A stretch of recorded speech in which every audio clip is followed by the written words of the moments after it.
My brothers and sisters, you are now watching The Gamer 2323, so just forget about the chores you're supposed to do. Put your feet up, get your Kool-Aid, fried chicken, popcorn, get whatever you may need. And I hope you enjoy the video.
Now, there have been a lot of great games that have come out this gen, you know, since late 2005, since 2006, and going forward. There's been a lot of great games to play. So, it's tough to choose your top 10 games from late 2005 all the way to, you know, present day. So, I'm gonna probably leave off some games that will have you guys saying, "What the heck, you left off that game?"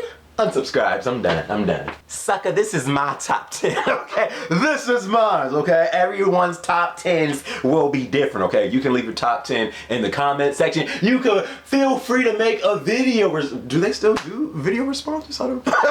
Because I heard that they took that out. I don't know. You can make a video about your top 10 and share with me and stuff like that. You can do whatever, leave it in the comment sections, make a video, stuff like that. So, it was tough. It was definitely tough. I had to think about all the games I've played this gen. And again, there's been so many great games. How do you name 10 games out of all the games you played this generation and say without a shadow of a doubt, these are the best 10 games I've played? So it was tough, but our brother did it, okay? Right. So, my top 10 best games of this generation. Starting at number 10, my brothers and sisters, I had to go with that Infamous 2. Now, it's funny the way I got into Infamous, you know, because when Infamous first came out, I didn't even buy it, you know. It was just like a game that I passed out on because I was a broke brother at that time. So I never really got into Infamous. But if you remember that time to where PSN went down, and it was down for like, I don't remember exactly how long it was down, but I know PSN at one point, it went down for like a month plus, you know, due to that major hacking issue. And when you think about that today, like PSN at one point was down for over a month. You're like, but it happened, you know? And so when PSN went down and then it finally came back up, you know, and stuff like that, Sony decided, in order to make it up to us for PSN being down for so long, to give us 2 free games of a selected choice, you know. So one of those games was Infamous, and I was like, okay, I'm going to get Infamous because I've always wanted to play this game, but I never got a chance to. So I got Infamous, and I enjoyed it. You know, I've always enjoyed the Infamous games. My only issue with the Infamous games is I feel that the story can be better, the character development can be better. That's really my only issue. I think the story can be way better, you know, and stuff like that. But aside from that, I really enjoy Infamous 1. And when Infamous 2 came out, I'm like, yo, I am getting this game. So Infamous 2 comes out and I really enjoy the game. It's an open world game. You're playing as a freaking, I wouldn't call him a superhero, but you're playing as a guy with powers, you know, electric powers. And it's just like, the world is yours. You know, you're fighting all these creatures and stuff like that. And still to this day, one of the best PlayStation 3 exclusives that you can get is Infamous. So I had to put that at my number 10 just because, you know, it's one of the best PS3 exclusives that you can get. And I've always enjoyed the Infamous games. Again, my only issue is I feel that the story, you know, can be better. And hopefully when Infamous Second Son comes out, that will be the case, you know. So Infamous 2, that is my number 10. Coming at number 9, I had to go with that Killzone 2. I personally enjoyed Killzone 2 the most out of all the Killzone games in the series. You know, Killzone 3, it wasn't a bad game, but I just enjoyed Killzone 2 more. It felt more hardcore, and it was, you know, it took more skill to play Killzone 2 in my opinion. In Killzone 3, they kind of made it more casual, but it still didn't work. So Killzone 2, I have to go with this because when Killzone 2 came out, this was one of, you know, the very few exclusives that if you had a PS3, you bought Killzone 2. And I still say to this very day, Killzone 2 might be probably top 5 of the best graphics that you've seen on a PlayStation 3 console. Killzone 2's graphics, even if you go back and play Killzone 2 today, the graphics still look amazing. And I'll never forget the intro to where you first put Killzone 2 inside your PS3, and then the white guy, he comes on screen and he's giving that speech. I think his name is Vasari or something like that, but he's giving that speech. And just the graphics on this dude's face, like, when I first put Killzone 2 in the PS3 and I saw that scene with that white guy giving that speech, I'm like, oh my god, this game is amazing. And you know, the gameplay was great. I enjoyed the online for Killzone 2. You know, everyone should know Killzone's biggest issue, it's not really with the single player, it's always with the multiplayer. Killzone's multiplayer never clicks, and you know that's what the downfall was for Killzone 2 and Killzone 3. So I'm hoping that Killzone Shadowfall, I'm hoping Guerrilla Games finally gets the multiplayer right, because I'm telling you, the day Killzone's multiplayer clicks with people, Killzone is going to be like a great shooter to have for PlayStation 2. I feel it could be, Killzone has the potential to be Xbox's Halo, you know. So Killzone 2, I have to say that just because I personally enjoyed it more than Killzone 3. The graphics are still amazing. It's an overall great game. And yeah, Killzone 2, definitely number 9. That GTA 5, that Grand Theft Auto 5. Now, regardless of the issues that Grand Theft Auto 5 did have, Grand Theft Auto 5, as far as the single player goes, the single player alone is a Game of the Year contender. I really enjoyed the single player in Grand Theft Auto 5. The online, we all know what happened with the online, and because the online had, you know, all those issues, the hype did die down for Grand Theft Auto 5. But regardless of that, Grand Theft Auto 5's single player, that junk was amazing. And you know, I'm still, as far as single player goes, I'm still, you know, hesitant on giving Grand Theft Auto 5, you know, the lead over San Andreas. But as far, I'd say San Andreas is still my favorite Grand Theft Auto 5, and right behind it is I'd say San Andreas is still my favorite Grand Theft Auto, and right behind it is Grand Theft Auto 5, you know, because Grand Theft Auto 5 just completely rule out the online, because every time you say Grand Theft Auto 5, people just think about the online. Rule out the online. I'm talking single player alone.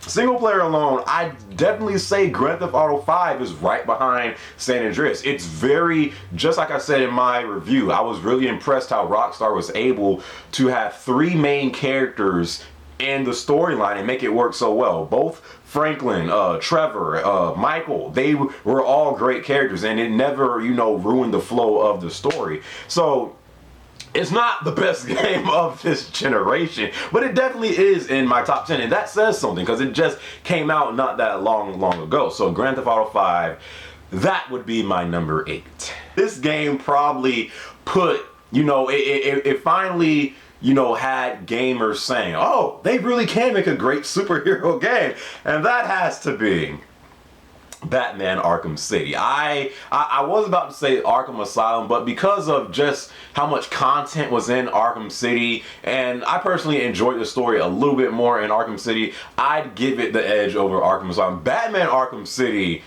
definitely was one of the best games this generation, in my opinion. You know, the story was great. It had all the characters you know that were involved in the Batman story, from Joker to Penguin to Mr. Freeze to Jesus, I can't even remember, to Deadshot to Jesus. They had like almost every character that, you know, is in the Batman storyline, and you know, combine that with the great gameplay. Batman, you know, one thing that people really loved about the Batman games was the fighting system. It just worked well. It was fluid and it worked well. And you know, you combine the gameplay with the storyline and all of the content and the fact that it was somewhat of an open world Batman game. You combine all that stuff and it's just like, how do you not put this game in your top 10? Call of Duty 4, I don't care what no one says. Call of Duty 4, at one point, if you had a PlayStation 3 or Xbox 360 when Call of Duty 4 first came out, everyone was playing it. Call of Duty 4 is what started it all for Call of Duty. Call of Duty 4 is when all that hype started to get, you know, with Call of Duty. Call of Duty 4 is the game that dethroned Halo as the main FPS. And to do that back then was big because Halo, regardless of how Halo is today, my goodness, Halo, please come back. Regardless of how Halo is today, Halo back in the day, it was no joke. People knew what Halo was. It was the FPS to go to. And for a new game, well, not a new game, but for Call of Duty 4 to come out and dethrone such a big game at the time as the most played game on Xbox Live, on PSN and stuff like that, that was definitely an accomplishment. When Call of Duty 4 came out, everyone was playing it, and it changed up the FPS game. You know, it brought in kill streaks, it brought in perks. You know, the gameplay was just simple and basic. It worked. It wasn't like these Call of Duties today to where it has like over 50 kill streaks and 100 perks. No, it was simple. It was basic, but it brought in new things that you didn't see in an FPS game. And because of all that, because of the great single player, I mean, how great the multiplayer was. My goodness. Call of Duty 4 was that good. I don't care what no one says. It was one of the best FPSs I've ever played, you know, regardless of how Call of Duty is today. So Call of Duty 4, definitely one of the best games I've played this generation, and that's why it's a brother's number 6. Kratos. Kratos. God of War 3. My goodness. This game was such a great game. I mean, when you think God of War 3, not only do you think the graphics, because God of War 3 still to this very day has probably some of the best graphics that you can see on the PlayStation 3, but one of the things that I think that God of War 3 did so good to where I never traded this game in just because I'm like, you know what? If I want to play this game over again, I know I can have fun while doing that. The boss battles in God of War 3 are no joke. The boss battles in God of War 3, every single one of them are epic. From facing Hercules to where you literally punch this dude's face into the ground. You know, you do that one, or you go against Kronos to where this boss took up your entire screen, and like when you ripped open this dude's stomach. And this shouldn't be no spoiler, because if you haven't played God of War 3 yet and you have a PS3, what have you been doing with your life? So you know, when you did that, and just, I mean, the scale of some of these fights, you know, from fighting Zeus to where, you know, you literally punch this dude so much to where the screen just turned red. You had all that stuff. The boss fights in God of War 3 were just epic, and the story was great. I loved God of War 3. My favorite God of War 3, hands down, out of the entire franchise of God of War. The only issue I have with God of War 3, and it's not really the game itself, it's just the fact that God of War 3 was such a good game, and it was such a good ending, you know, to me, for the God of War franchise. It's like, what can Kratos do now after God of War 3? You know, they came out with God of War Ascension, which I enjoyed God of War Ascension. You know, it gets a bad rap, you know, but it was a prequel. You know, I mean, they couldn't really do a lot of stuff, you know, with that, you know, and God of War 3, it was just such a good game. It had such a good ending. I don't see where the God of War franchise can go after God of War 3. You know, people are asking for a God of War 4 on PlayStation 4. What really can they do? Kratos killed everybody. Like, what else can they do? So, you know, I loved God of War 3. My only issue with it is it was such a good ending. I feel really the God of War franchise is over just because it just ended. Like, what else does Kratos possibly have to do? You know, and stuff like that. So, God of War 3, if you have yet to play God of War 3, I mean, I kind of just spoiled, well, I didn't spoil the whole game, I just kind of talked about the boss fights and stuff like that. But if you have a PS3 and you've yet to play God of War 3, it came out like in 2010, I think. Play this game, one of the best PS3 exclusives that you can play. God of War 3, definitely top 5, and that's why it's coming in at number 5. When PS3 first came out, it really wasn't a wise choice to buy the PlayStation 3 if you wanted to play games. You know, that's why some people were saying, oh dude, the PlayStation 3, that's nothing but a $600 Blu-ray player. You know, it was a while, dude. And so the PS3 finally got some great exclusive games, you know, for the system. And when this game came out, not only was it good timing because the PS3 needed, you know, a great exclusive games to play, but this game was one of the most popular video game franchises of all time. And it was such a household name on the PlayStation 1, on the PlayStation 2, that if you had a PS3 during that time to where the PS3 was just thirsty for games. the PS3 was dying of thirst for games back then, you know?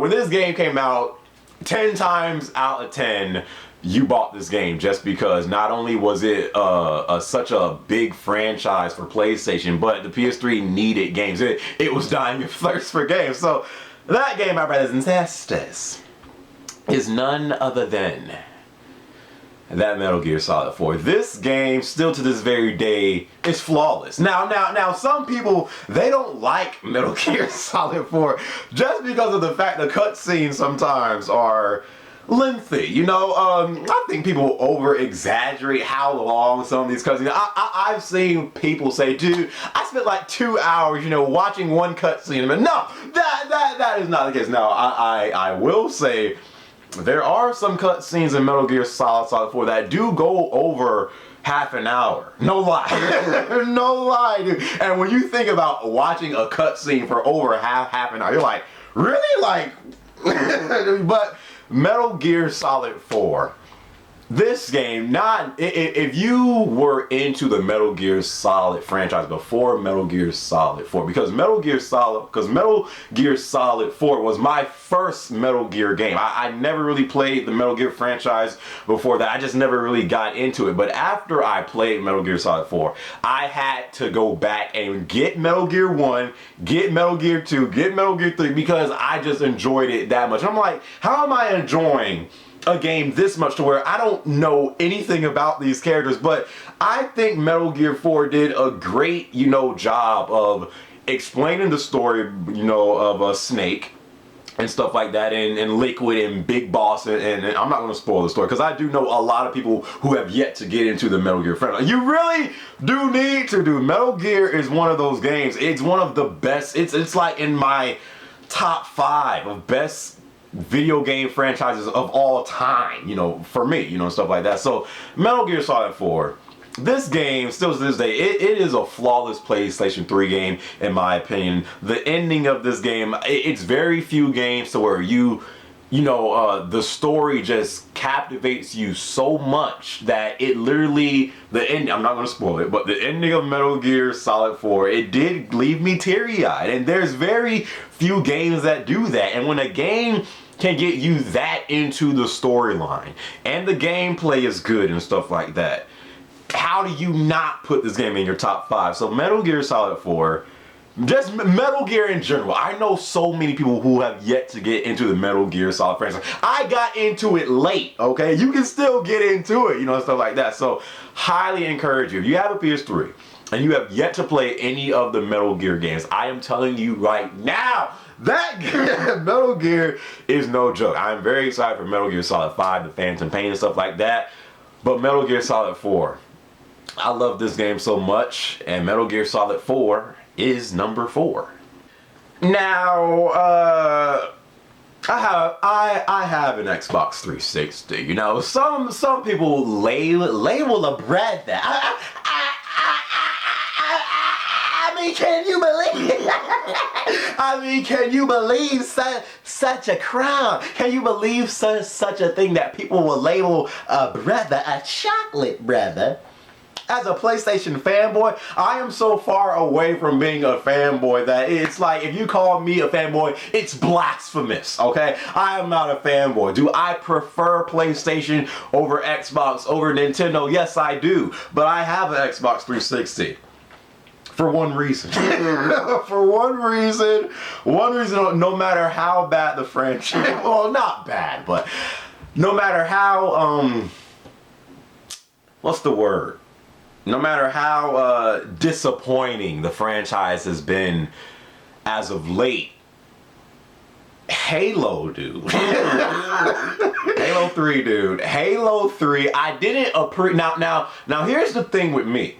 When Halo 3 came out, I didn't really appreciate it at the time because it came out after Halo 2. And Halo 2, it was such a good game that when Halo 3 came out, I'm like, this is so not Halo 2. I'm good, you know, but so it took me a while to appreciate how good Halo 3 actually was. And you guys have to remember, Halo 3 was one of the games that, not even one, I think it was the game that got, you know, MLG started, you know, Major League Gaming, which is a big thing today with League of Legends and Call of Duty and stuff like that. Halo 2 what really picked MLG off the ground. Like Halo 2 and 3, that game was so big in the competitive scene of gaming that it was just such a great time. And I wish I could just go back and appreciate that moment, because I didn't really appreciate Halo 3 at the time because it came out after Halo 2. But now when I look back and just to see how good that game is, and by the way, if you have an Xbox 360, you know how they're doing the whole games with gold program thing. They made Halo 3 for free now, so you can get it for free. And it has put the population back up in Halo 3. These days now, I think you can get on Halo 3 and see over 20,000 people online now. You know, at least that's what it was the last time I got on it, which was like maybe a week ago and stuff like that. But I mean, when you think about Halo 3, and then you think about Halo Reach, and then you think about Halo 4, it's just like, my goodness. Like, why didn't I appreciate this game more when it, you know, was the thing? And Halo 3, dude, when it came out in 2007, and you had an Xbox 360, someone correct me if I'm wrong, I think Halo 2 was the very first game that had a midnight release. They never really, they used to literally put the midnight releases of Halo 2 and Halo 3 on TV, on like MTV and Spike It. Like that's how big Halo used to be, and a lot of people forget how big Halo actually used to be. So Halo 3, this game, not only was the story great, the online was great, and I think that's what the issue is with the Halo games today. Yes, the story in Halo is very important, but a big part of the success of how big Halo used to be is because of the online, and I think 343 they kind of forgot about that in Halo 4. They didn't really focus too much on the online, and when they finally did start to focus on the online in Halo 4, it was too late. You know, people are already moved on to that Call of Duty, guys. But Halo 3, just Halo in general, my favorite FPS of all time, and that's why Halo 3 is at number 3. If I were to ask you, my brothers and sisters, to name the most, if I were to ask you to name the most popular PlayStation franchise today, not of all time, today, you know, what would be the first game that comes to your mind, okay? If you said Uncharted, ding ding, suck it, you. Alright, when you think PlayStation today, one of the first games that come to mind is Uncharted. Uncharted is one of the reasons to buy a PlayStation. You know, it's that big of a franchise today that when Uncharted came out, when Uncharted 1 first came out, Uncharted Drake's Fortune. Again, it came out around the time to where the PS3, it wasn't really known for having great games to play. And that's why so many people, I know so many people that played Uncharted 2 and Uncharted 3, but they didn't play Uncharted 1. Because Uncharted 1, it came out at a bad time. Not only was it a new IP, but the PS3, it wasn't known to have great games. So when they seen Uncharted Drake's Fortune, they're like, irrelevant. But, so people just skipped over Uncharted Drake's Fortune without knowing that, over time, this game is going to become, one of, if not the biggest exclusives PlayStation has. And that's why when that Uncharted 2 came out, this is what got people really into, okay, let's start, trying out some of these games on PlayStation 3, because when Uncharted 2 came out, not only did this game win Game of the Year back in 2009, if my brother is correct, Uncharted 2 is what started it all for Uncharted. This is what got Uncharted, on the map. That's when people started to pay attention to the Uncharted franchise. That's when people started to pay attention to PlayStation 3 exclusives. With Uncharted, it was one of the first exclusives.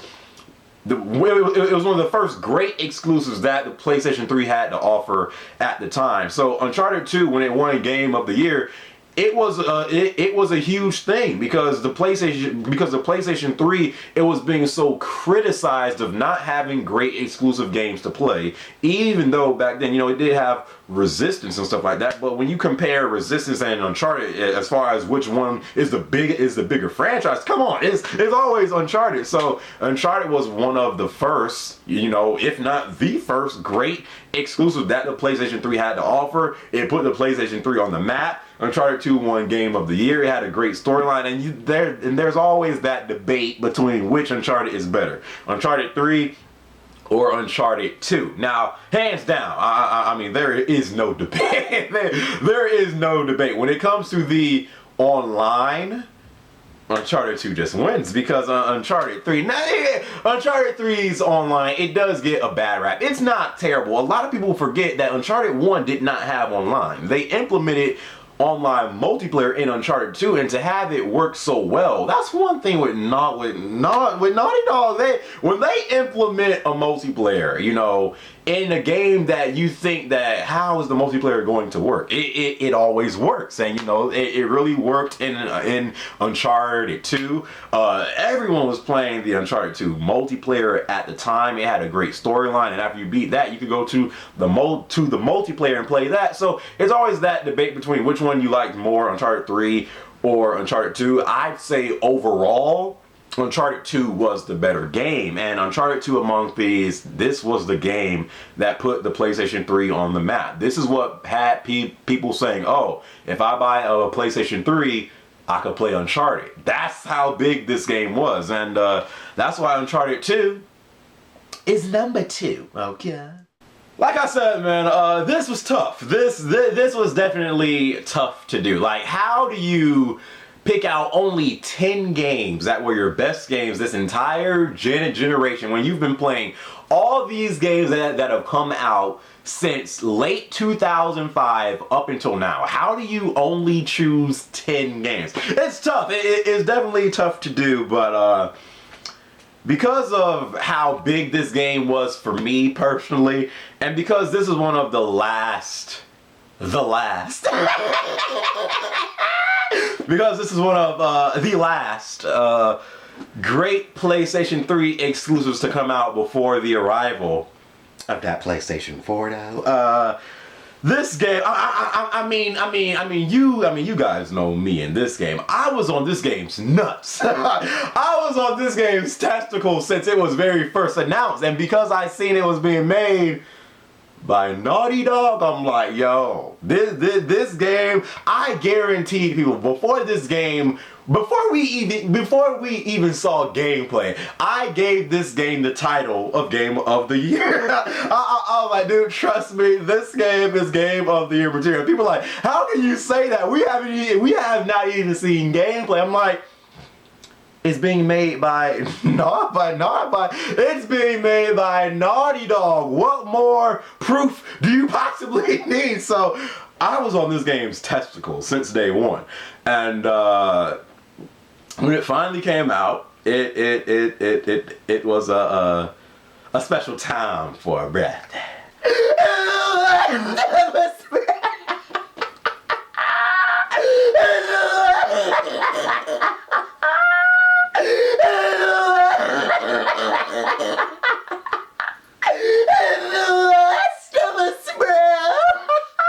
The last of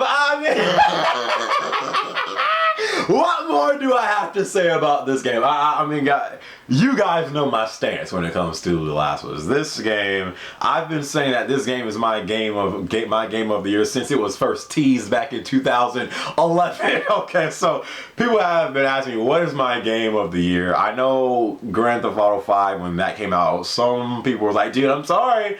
I know you like The Last of Us, but I'm sorry, Grand Theft Auto 5. As far as for me, The Last of Us is still my game of the year. And I know saying that The Last of Us is the best game I played this entire generation. I know you can make the debate saying, oh no, this game is better than The Last of Us. I know that won't sit well with some people, okay? I know there are games that you can make the case for. No, this game is hands down the best game this generation. But it's my opinion. As far as what game captivated me the most, The Last of Us. As far as what game storyline did I enjoy the most, The Last of Us. As far as what game had me the most hype waiting for this game to come out, The Last of Us. I was never so hyped for a game because I really loved the concept of it. I always wanted, a survival horror game because I do consider The Last of Us to be survival horror, because there are some scary parts in The Last of Us. But what put the nail in the coffin for me before this game even came out, and I heard what the game was going to be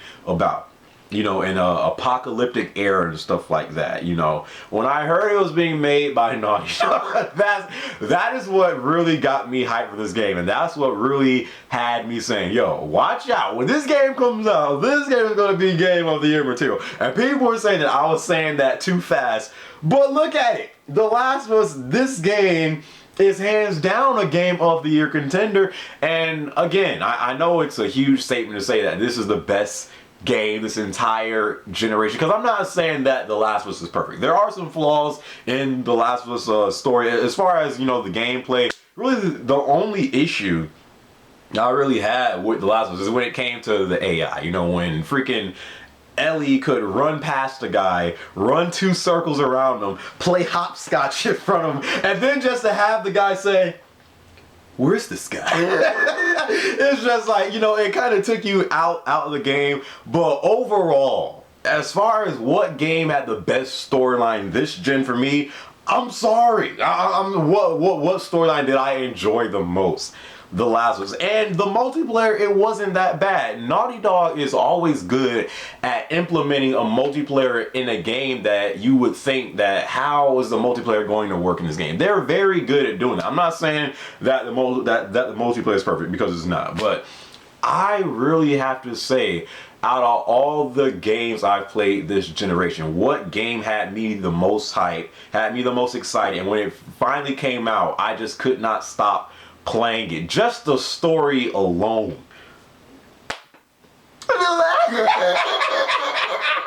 The Last of Us, dude, I'm sorry. It is my number one game this generation. And I know people are going to say, dude, you're on crack. What about this game? What about that? It's my opinion. That's why you can leave your top 10 in the comment section. Or you can make a video and, just share it and stuff like that. So those are my top 10 games this generation. It's definitely a tough thing to do. From late 2005 up until today, and plus you still have some games that are coming out, before next year comes. So it's definitely tough to say what are your top 10 best games this gen. It's tough, but those are my top 10, and I have to say that it is a good list for me. So that's my list of my top 10 favorite best games this gen. Whatever, you guys can leave your list in the comment section or make a vid. Feel free, stuff like that. Next gen, baby. Next gen is Next gen is here. That PlayStation 4. That Xbox One, my brothers and sisters. But more importantly than that, say it with me, my brothers and sisters. That Wii U. Next gen is here, man. I cannot wait for the arrival of the PlayStation 4, the Xbox One. I cannot wait to see the games that we'll be able to play this upcoming generation. And man, those are my top 10 games. I hope you guys enjoyed this video. Catch you on my next one.